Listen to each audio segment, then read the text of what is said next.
అందరికీ నమస్కారం. రాధిక తెలుగు అకాడమీకి స్వాగతం. టెట్ డిఎస్సికి ప్రిపేర్ అయ్యే వాళ్ళకి టెట్ నోటిఫికేషన్ వచ్చింది. ఇది మంచి శుభవార్తగా చెప్పొచ్చు.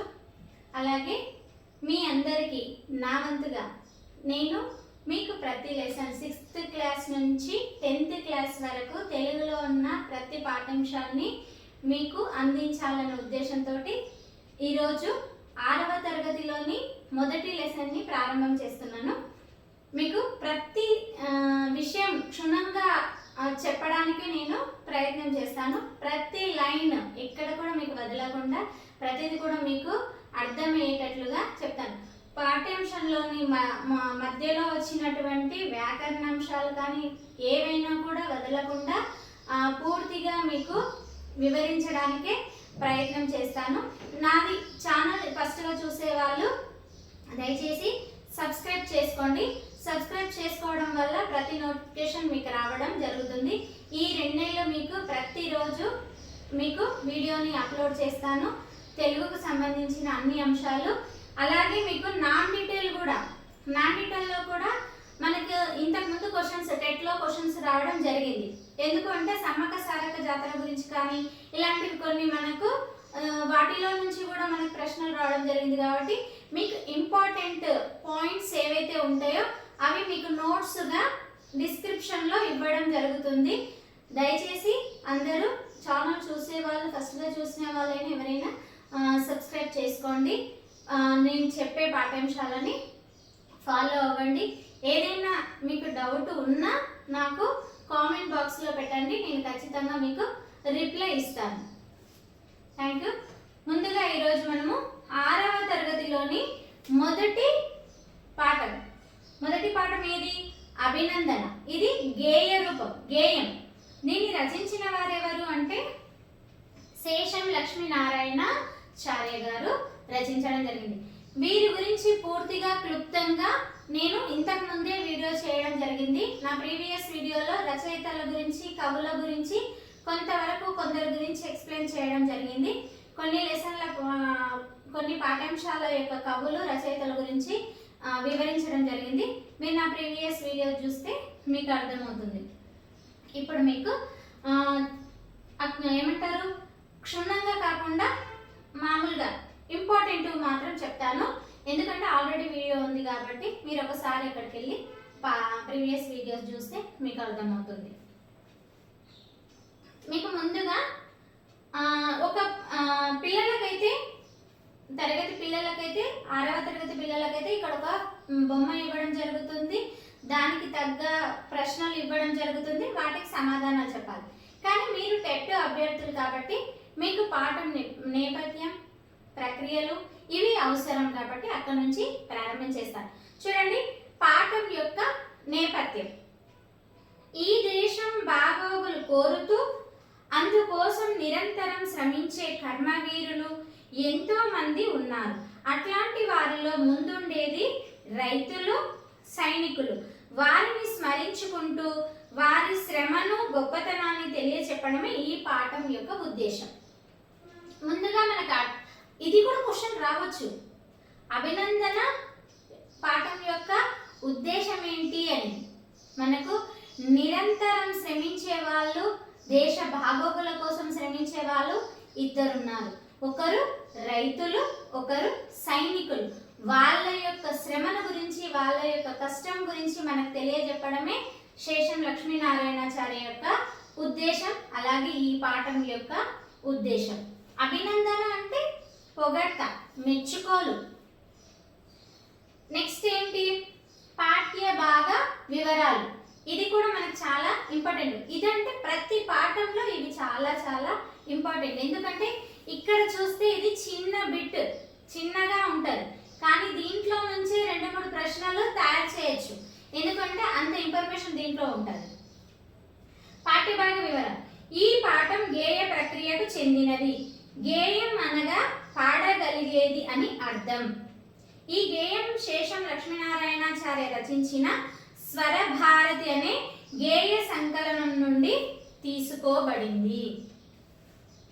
ఇది ఎక్కడి నుంచి తీసుకున్నారు? ఇది దేనికి, ఏ ప్రక్రియకు సంబంధించింది ఫస్ట్ అంటే గేయ గేయ ప్రక్రియకు. ఇదేది గేయ ప్రక్రియ. మరి ఇది ఎక్కడి నుంచి తీసుకున్నారు అంటే స్వరభారతి. ఎక్కడి నుంచి తీసుకోవడం జరిగింది? స్వరభారతి అనే సంకలనం. మనకి ఇందులో 2 క్వశ్చన్లు రావచ్చు కదా. అభినందన పాఠ్యాంశం ఏ ప్రక్రియకు చెందినది అని అడగవచ్చు. అంటే గేయానిక, లేకపోతే వ్యాసానిక, లేక జానపదానిక, ఇలా ఏదన్నా అడగవచ్చు. అప్పుడు మనం తెలిసినప్పుడు గేయ ప్రక్రియకు దేనికి సంబంధించిందంటే గేయ ప్రక్రియకు అని చెప్పొచ్చు. అలాగే ఏమనొచ్చు, అభినందన పాఠ్యాంశము ఏ సంకలనం నుండి స్వీకరించబడింది అంటే స్వరభారతి అనే సంకలనం నుండి తీసుకోబడింది. అంటే దీంట్లోనే ఇక్కడనే మనకు 2 క్వశ్చన్లు. ఎవరు రచించారని రచయిత గురించి, కవి గురించి అడగొచ్చు. అలాగే ఇక్కడ పాఠ్యభాగ వివరాల గురించి అడగొచ్చు. అక్కడ 2-3 క్వశ్చన్లు. ఏది కూడా మనం వదలకుండా చదివితే ఖచ్చితంగా తెలుగులో 30 మార్కులు మీవే. నెక్స్ట్ కవి పరిచయం. కవి పరిచయం చూడండి. ఈయన 15/4/1947లో జన్మించారు. 17/5/1998లో మరణించారని చెప్పొచ్చు. శేషం లక్ష్మీనారాయణాచార్య సొంత ఊరు కరీంనగర్ జిల్లాలోని నగునూరు. కనకమ్మ నరసింహస్వామి దంపతులకు జన్మించిన ఈయన చాలా కాలం రంగారెడ్డి జిల్లాలో తెలుగు భాషోపాధ్యాయునిగా పనిచేశాడు.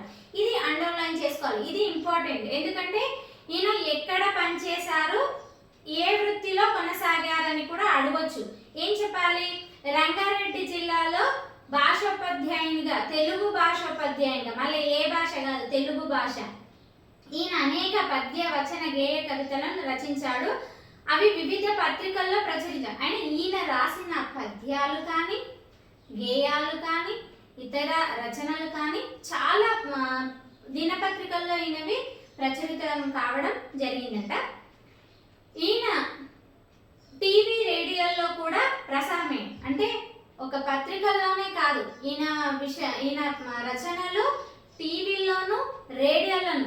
ఇప్పుడు రేడియోలు తక్కువ, కానీ ఒకప్పుడు రేడియోల్లోనే ఎక్కువ సమాచారము దొరికేది. టీవీలు చాలా తక్కువ ఇండ్లలో టీవీలు ఉండేది. రేడియోలే ప్రతి ఇంట్లో రేడియో ఉండేది.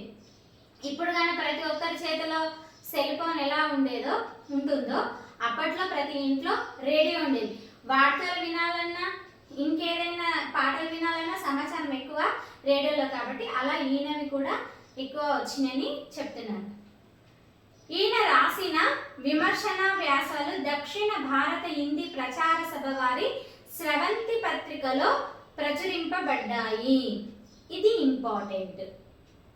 శేషం లక్ష్మీనారాయణాచార్య గారి విమర్శన వ్యాసాలు ఏ పత్రికలో ప్రచురింపబడ్డాయి అంటే ఏది? స్రవంతి పత్రిక. స్రవంతి, ఇది స్రవంతి పత్రిక.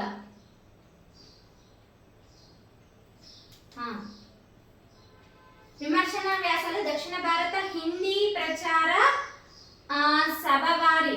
ఇక్కడ దక్షిణ భారత హిందీ ప్రచార సభ వారి ఎక్కడి నుంచి అంటే దక్షిణ భారత హిందీ ప్రచార సభ వారి యొక్క, అంటే దానికి సంబంధించింది ఏది అంటే స్రవంతి పత్రిక. ఇది చాలా ఇంపార్టెంట్. ఇది కూడా మీరు గుర్తుపెట్టుకోవాలి. ఇలా ఈయనవి ప్రచురింపబడ్డాయని చెప్తున్నారు. కవి పరిచయంలో కూడా ఇవన్నీ వచ్చే ఛాన్సెస్ ఉంటాయి కాబట్టి మీరు క్షుణ్ణంగా చదవాలి. మీకు ఇంకా క్లియర్గా అంటే ప్రీవియస్ వీడియో చూడండి, కవి పరిచయం ఉంటుంది, వినండి. ప్రవేశిక ఇవన్నీ మీకు అవసరం లేదు. నెక్స్ట్ ఇప్పుడు పద్యం, గేయము అంటే పాడుకోవడానికి వీలుగా ఉండేది. గేయం అంటే పాడుకోవడానికి వీలుగా ఉండే పాట అని కూడా చెప్పొచ్చు. ఎందుకు అంటే ఈ గేయ ప్రక్రియకు చెందింది కాబట్టి, ఇది గేయం కాబట్టి దీనికి ఏముంటాయి? పల్లవి ఉంటుంది, చరణం ఉంటుంది. ఏముంటాయి? పల్లవి చరణం. పాటకు పల్లవి చరణం ఎలా ఉంటుందో గేయానికి కూడా పల్లవి చరణం ఉంటుంది. పాడుకోవడానికి వీలుగా ఉంటుంది అని అర్థం. ఇప్పుడు చూడండి పల్లవి. వందనాలు వందనాలు అభినందన చందనాలివే, మా అభినందన చందనాలివే. శ్రమదాచని హాలికులకు తలవంచని సైనికులకు భరతమాత పురోగతికి ప్రాతిపదిక లఘుగనులకు. వందనాలు వందనాలు అభినందన చందనాలివే, మా అభినందన చందనాలివే. శ్రమదాచని హాలికులకు తలవంచని సైనికులకు భరతమాత పురోగతికి ప్రాతిపదిక లఘుగనులకు. వందనాలు వందనాలు అభినందన చందనాలివే, మా అభినందన చందనాలివే. ఇక్కడ మొదటిది వందనాలు అంటే నమస్కారాలు అని అర్థం. వందనాలు అంటే నమస్కారాలు. అభినందన చందనాలివే, మా అభినందన చందనాలివే. చందనము అంటే ఏంటి? చందనము. చందనము అంటే ఏంటమ్మా అంటే గంధం. మీకు తెలుసు కానీ చెప్పడం మళ్ళీ గుర్తుకు చేస్తున్నా. అంటే ఇక్కడ మనము ఎవరికి వందనాలు తెలియజేస్తున్నాం, ఎవరికి నమస్కారాలు అంటే శ్రమదాచని హాలికులకు తలవంచని సైనికులకు భరతమాత పురోగతికి ప్రాతిపదిక లఘుగనులకు. అంటే హాలికులు అంటే ఎవరు? రైతులు. అలాగే శ్రమ దాచని హాలికులు. శ్రమ దాచని ఈరోజు కొంచెమే పని చేయాలి, నేను ఈరోజు ఇంత 3 గంటలు చేస్తా 4 గంటలు చేస్తా అనుకునే మనస్తత్వం కలవాళ్ళు కారు వాళ్ళు. 24 అవర్స్ ఎప్పుడు పొలంలోనే ఉండు పని చేసుకుంటూ ఉండమన్నా కూడా తృప్తిగా సంతోషంగా చేసేవాళ్ళు ఎవరు అంటే మన రైతులు. ఈరోజు మనము కడుపు నిండా అన్నం తింటున్నామంటే వాళ్ళ యొక్క శ్రమ త్యాగం కాబట్టి మనం ఈరోజు సంతోషంగా ఉంటున్నాం. అలాగే తలవంచని సైనికులకు, ఎవరికి తల వంచారు? ఒక భరతమాతకు తప్ప వాళ్ళు ఎవరికి కూడా తల వంచారు. అలాంటి గొప్ప వాళ్ళు ఎవరు అంటే సైనికులు. ఒకరు దేశానికి అన్నం పెట్టే వాళ్ళైతే ఒకరు దేశానికి రక్షణ ఉండేవాళ్ళు, రక్షించేవాళ్ళు. మనం ఈరోజు ఇక్కడ ప్రశాంతంగా నిద్రపోతున్నాము అంటే అది కేవలము బార్డర్లో ఉండి మనల్ని కాపాడే సైనికుల వల్లనే అది జరుగుతుంది అని. అలాంటి వాళ్ళ కోసము ఏం చెప్తున్నాము? చందనం అంటే చల్లని గంధం. గంధం మా ఒంటికి రాసుకుంటే ఎలా ఉంటుంది అంటే చల్లగా ఉంటుంది, శ్రమని పోగొడుతుంది, ఆ అలసటని పోగొడుతుంది. అలాంటి చందనమైన నమస్కారాలు, అలాంటి చల్లనైన నమస్కారాలు ఎవరికి చెప్తున్నాము అంటే సైనికులకు, అలాగే రైతులకు కవి చెప్తున్నాడు. భరతమాత పురోగతికి ప్రాతిపదిక లఘుగనులకు. భరతమాత అంటే భారత్ మాత పురోగతికి, పురోగతి అంటే అభివృద్ధి, పురోగతి అంటే ఏంటి? అభివృద్ధి. ప్రాతిపదిక లఘుగనులకు అంటే అభివృద్ధి. ప్రాతిపదికలు అంటే మూలం, అంటే అభివృద్ధికి మూలమైనటువంటి ఏమంటున్నారు? ఘనులకు. ఘనులు అంటే ఎవరు? ఇక్కడ గొప్పవాళ్ళు. ఆ గొప్పవాళ్ళు ఎవరంటున్నారు? రైతులు, సైనికులు. ఎవరికి తల వంచని వాళ్ళు, శ్రమ దాచుకోకుండా నిరంతరం శ్రమించే వాళ్ళు ఇద్దరు. ఎవరు? సైనికుల, రైతులు. అలాంటి వాళ్లకు చల్లదనాన్ని ఇచ్చే ఆ గంధం లాంటి నమస్కారాలు తెలియజేస్తూ వాళ్లకు అభినందనలు అంటే పొగడ్తలు తెలియజేస్తున్నారు. ఇక్కడ ప్రాతిపదిక లఘు అంటే మూలం, గుర్తుపెట్టుకోవాలి. పురోగతి అంటే అభివృద్ధి. అలాగే ఇంకోటి పైన వందనాలు వందనాలు అభినందన చందనాలివే, మా అభినందన చందనాలివే అంటే ఇక్కడ మనకు ఒక అలంకారం వస్తుంది. మీరు బుక్ చూస్తే అర్థమవుతుంది. వందనాలు వందనాలు, వందనాలు వందనాలు, ఇదేంటి? అలాగే అభినందన చందనాలివే, మా అభినందన చందనాలివే. చందనాలివే, చందనాలివే.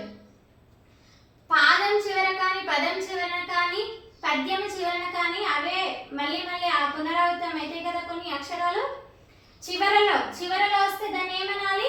అంత్యానుప్రాస అనాలి. ఏంటి? అంత్యానుప్రాస. ఇక్కడ మనకి ఏం అలంకారం వచ్చింది అంటే ఇక్కడ అంత్యానుప్రాస అలంకారం. చందనాలివే చందనాలివే, వందనాలు చందనాలివే చందనాలివే అనే దాన్ని ఇక్కడ ఏం అలంకారం వచ్చింది అని ఇవ్వచ్చు. మనకు టూ లైన్స్ ఇచ్చేసి ఇందులో ఏ అలంకారం ఉందో గుర్తించండి అంటే గుర్తించాలి. వందనాలు వందనాలు ఇచ్చి ఇందులో ఏ అలంకారం ఉంది అంటే నాలుగు ఇట్లా వచ్చింది కదా, ఏమంటాం? అంత్యానుప్రాసమే. అభినందన చందనాలివే, మా అభినందన చందనాలివే. ఈ రెండు పదాల్లో ఏ అలంకారం ఉందో గుర్తించండి అంటే మనం అప్పుడు ఏమనాలి?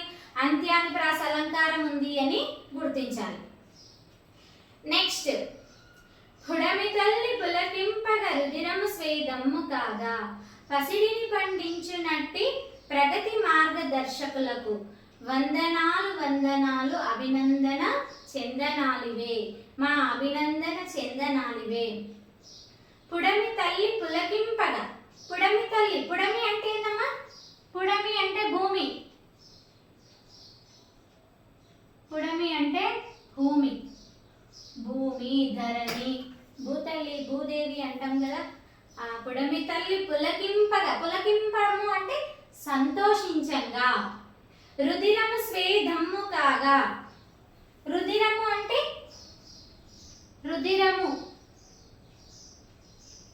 రుధిరము అంటే ఏంటమ్మా? రక్తం. స్వేదము అంటే చెమట. పుడమి తల్లి పులకింపగ రుధిరము స్వేదమ్ము కాగా పసిడిని పండించునట్టి ప్రగతి మార్గదర్శకులకు వందనాలు వందనాలు అభినందన చందనాలు. పుడమి తల్లి పులకి అంటే భూదేవి భూతల్లి సంతోషించంగా.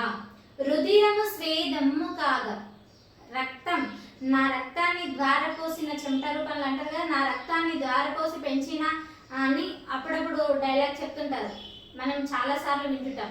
ఇక్కడ రైతు కూడా తన శరీరాన్ని, తనలో ఉన్న రక్తాన్ని చెమట రూపంలో అంటే తన శక్తినంతా కూడగట్టుకొని పని చేస్తుంటాడు, శ్రమిస్తుంటాడు. కాబట్టి ఇక్కడ మనకు అవి అలా చెప్పడం జరిగింది.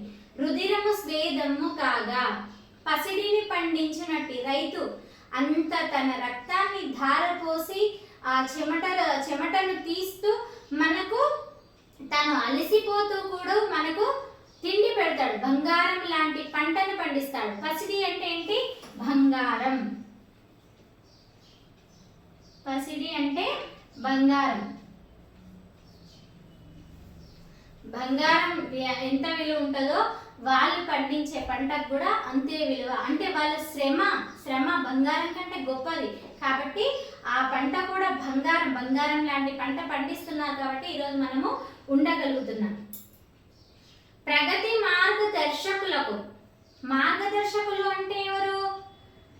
మార్గాన్ని సూచించేవారు, మంచిని చెప్పేవాళ్ళు, గొప్పవాళ్ళు. మార్గదర్శకులు, మీరే నాకు ఆదర్శం, మీరే నాకు మార్గదర్శకులు అని అంటుంటాం కదా. అంటే వాళ్ళు నడిచిన దారిలో మనం నడుస్తాం. అంటే అది మంచిదైతే, చెడ్డదైతే దాన్ని మార్గదర్శకులు అన్నారు. ఎందుకంటే చెడ్డ పనులు చేసే వాళ్ళని ఎవరు కూడా మార్గదర్శకులుగా చెప్పరు. మంచిని చేసేవాళ్ళు, మంచి నేర్పే వాళ్ళే మనకు మార్గదర్శకులు అవుతారు. ప్రగతి అంటే పురోగతి, ప్రగతి అంటే మనకు ఏమంటారు?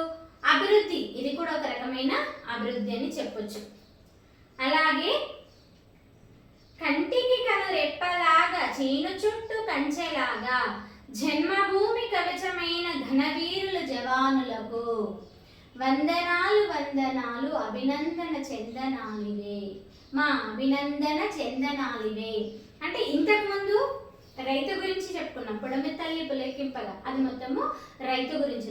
మరి ఇక్కడ కంటికి కను రెప్పలాగా చేను చుట్టూ కంచెలాగా జన్మభూమి కవచమైన ఘనవీరుల జవానులకు వందనాలు వందనాలు అభినందన చందనాలు. అంటే ఇక్కడ ఈ కన్నుకు రెప్ప మాదిరి. ఎందుకు అంటే మనము ఒక వస్తువైన ఏదన్నా గట్టిగా తగలడానికో లేదా ఇలా వెళ్ళింది అనుకోండి, మనకు తెలియకుండానే మన కళ్ళు మూతపడిపోతాయి కదా.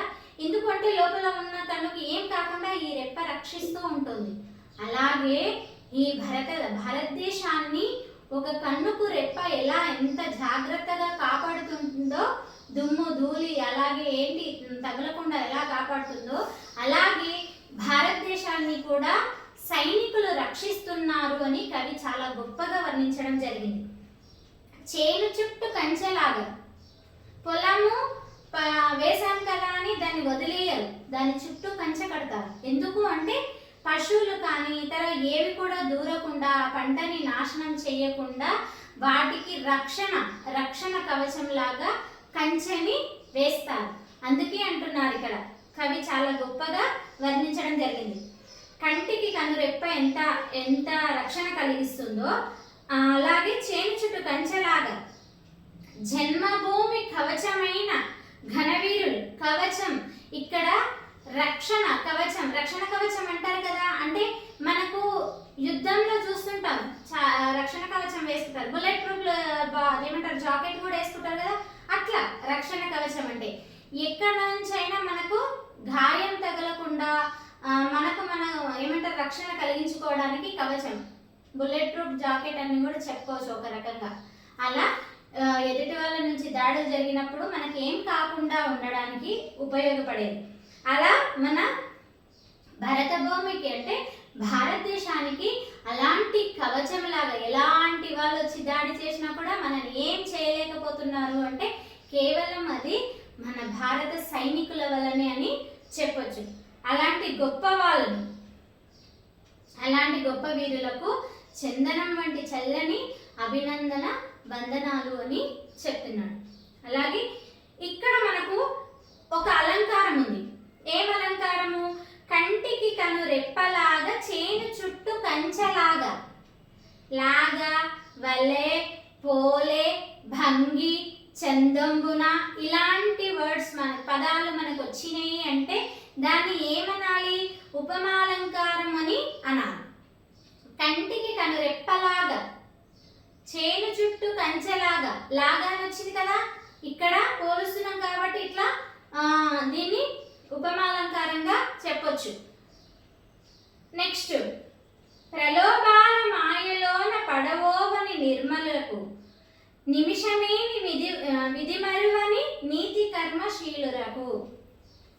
ప్రలోభాల మాయలోన, ప్రలోభాలు అంటే ఆశలు. ఏవైనా మనకు ఆశ పెడితే దానికి లొంగకుండా, మేము మీ దేశ రహస్యాలు చెప్పండి, మీకు కోట్ల ప్రాపర్టీ ఇస్తాం, లేదంటే కోట్ల విలువైన బంగారు ఇస్తాం, ఆస్తులు ఇస్తాం, లేదంటే ఇంకా మీకు పెద్ద పోస్ట్ వచ్చేటట్లు చేస్తామని ఇలా ఏవైనా చెప్పినా కూడా అలాంటి ప్రలోభాలకు కొన్నిసార్లు భయపెట్టేయచ్చు కూడా.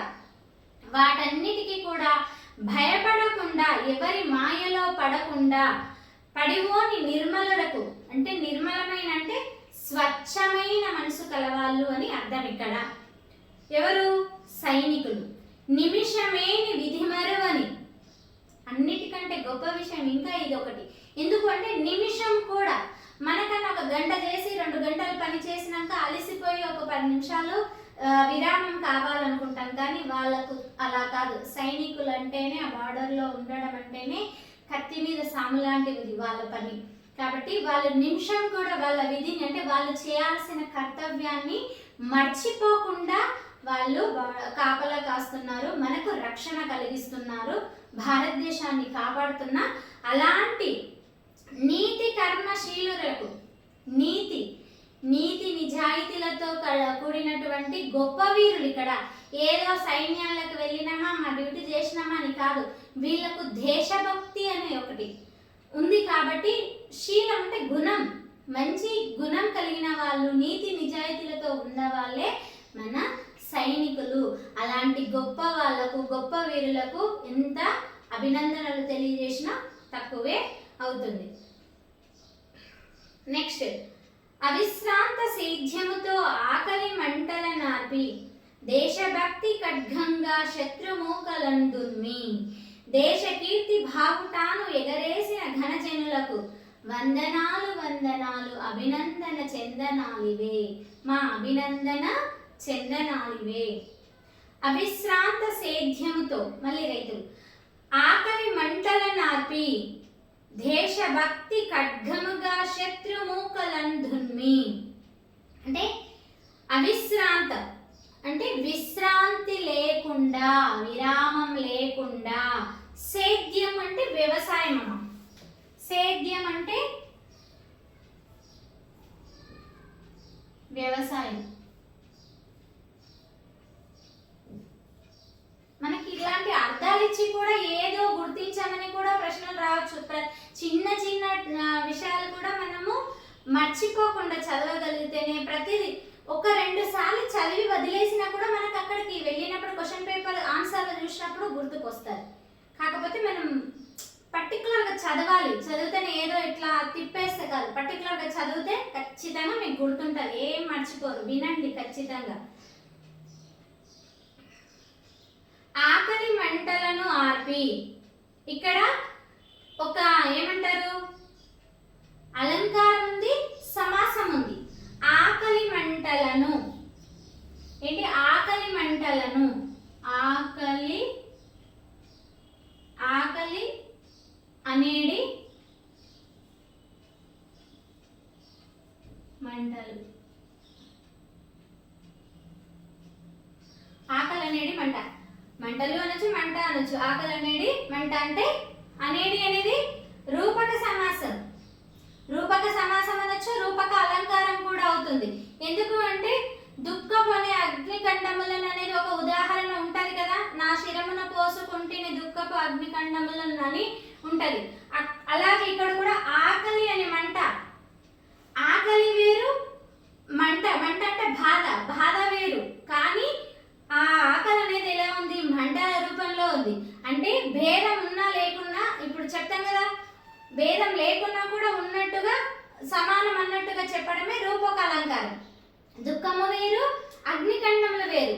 అగ్ని పోసుకుంటే, తల మీద అగ్ని పోసుకుంటే ఎంత మంటగా ఉంటుందో, ఆమె దుఃఖం అలా ఉంది, అంత బాధగా ఉందని అక్కడ అర్థం. ఇక్కడ కూడా ఆకలి అనేది ఎలా మంట అంటే ఒక అగ్నిని, ఇక్కడ కూడా మంట అంటే అగ్ని, ఆ బాధనే అనుకోవచ్చు. అలా ఉంది. భేదం ఉన్నా లేనట్లుగా చెప్పడమే రూపక అలంకారం, రూపక సమాసం. సరేనా? ఈ దాంట్లో కూడా మీకు ఒక ప్రశ్న రావడం జరుగుతుంది. దేశభక్తి ఖడ్గంగా శత్రుమూకలంధున్మి. దున్మి అంటే చంపి, చంపడం, చంపి. ఇక్కడ కూడా మీకు ఒకటి ఉంది. ఏంటి? దేశభక్తి, దేశమందలి భక్తి, యందున్నన్ సప్తమి తత్పురుష సమాసం. దేశమందలి భక్తి, అందున్న అనేది సప్తమి తత్పురుష సమాసం. విభక్తి ప్రత్యయాలు వస్తే మీకు ఇది అర్థమవుతుంది. దేశ కీర్తి బావుటన్. ఓకే. అవిశ్రాంత సేద్యముతో ఆకలి మంటల నార్పి, దేశభక్తి ఖడ్గంగా శత్రుమూకలను దుమ్మి.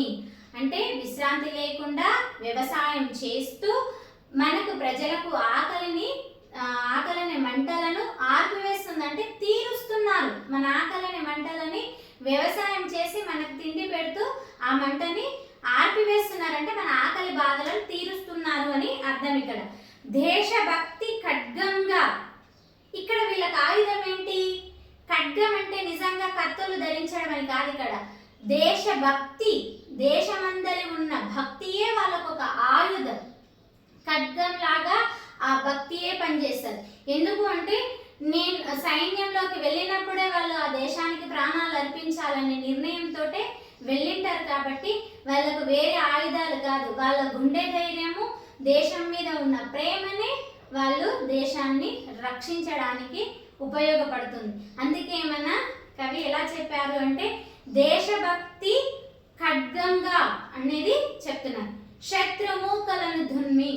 ఈ భక్తి అనే ఖడ్గమే శత్రువులను చంపడానికి ఉపయోగపడుతుంది అని కవి గారు చాలా గొప్పగా వివరించడం జరిగింది. దేశభక్తి భావుటాను ఎగరేసిన ఘనజనులకు వందనాలు వందనాలు అభినందన చందనాలివే. అంటే దేశ కీర్తి భావుటాను. బావుట అంటే జెండా. బావుట అంటే ఏంటమ్మా? జెండా. బావుట అంటే జెండా. దేశభక్తికి దేశ కీర్తి అంటే మన పేరు ప్రఖ్యాతలు, మన భారతదేశం యొక్క పేరు ప్రఖ్యాతలను జెండా రూపంలో ఎగరేసినటువంటి అలాంటి ఘనవీరులకు వందనాలని అభినందన చందనాలు. గంధం లాంటి చందనం లాంటి చల్లగా ఉండేటువంటి, అంటే వాళ్ళు చల్లగా ఉండాలి. మన సైనికులు కానీ రైతులు కానీ వాళ్ళు చల్లగా ఉండాలి. ఎందుకంటే వాళ్ళు మంచిగా ఉంటేనే, వాళ్ళు ఆరోగ్యంగా ఉండి వాళ్ళు బాగా వాళ్ళకు శక్తిని ఆ దేవుడు వాళ్ళకు ఎక్కువ శక్తిని ప్రసాదిస్తే వాళ్ళు ఎంత బాగా ఉంటే వాళ్ళంత మంచి పంటలను పండిస్తారు. వాళ్ళు అంత బాగా బార్డర్లో కాపలా కాసి మనకు రక్షణ కలిగిస్తారు. వీళ్ళు మనకు తిండిని పెడతారు. కాబట్టి అలాంటి వాళ్ళు ఎప్పుడు కూడా చల్లగా ఉండాలి అని ప్రార్థించి అభినందనలు చెప్పడమే ఈ పాఠం. అలాంటి ఘనజనుల కంటే అలాంటి గొప్ప వీరులకు ఇవే మా వందనాలు, ఇవే మా అభినందనలని తెలియజేస్తున్నారు. ఇక్కడ మళ్ళీ మీకు కొన్ని బిట్స్ ఉన్నాయి. ఏంటి అంటే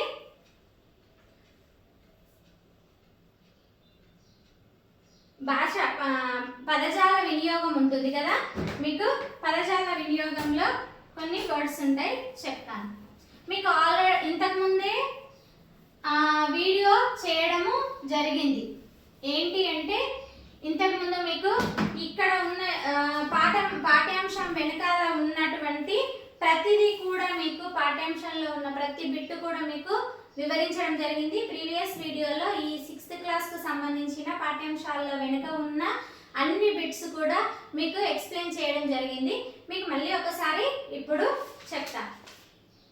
ఒక 2 బిట్లు అంటే పదజాల వినియోగం వరకు చెప్తా. చూడండి, కింద వాక్యాలలో గీత గీసిన పదాలకు అదే అర్థం వచ్చే పదాలను ఖాళీలలో రాయండి.